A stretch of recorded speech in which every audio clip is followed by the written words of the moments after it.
पाक चीन ताल्लुकात नूं बुलंदियां दे अरूज ते वेख के मुल्क दुश्मन अनासर ने कराची दे इलाके क्लिफ्टन विच वाक़े चीनी कौंसल खाने ते यह सोच के हमला किया कि शायद इस हमले तो बाद पाक चीन ताल्लुकात विच कोई दराड़ आ जाए, पर उन्हां अतगर्दां नूं हमेशा की तरह इस वारी भी मूँह दिखानी पई।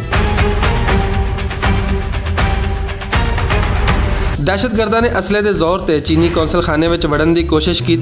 ते मौके ते मौजूद सिक्योरिटी एहलकारां ने भरपूर मज़ाहमत करदियां होया दहशतगर्दां नूं पछाड़न का सिलसिला शुरू कर दिता। एमरजेंसी की इस सूरत हाल में सिक्योरिटी अदारियां दियां क्विक रिस्पॉन्स यूनिटां हरकत में आईयां ते 1 घंटे के अंदर अंदर 3 दहशतगर्दां नूं हलाक करके सूरत हाल उत्ते मुकम्मल कंट्रोल हासिल कर लिया गया ते चीनी कौंसल खाने ते कब्जे का ख्वाब लैके आए दुश्मन अपनियां जानां ते भी अपना कब्जा बरकरार न रख सके।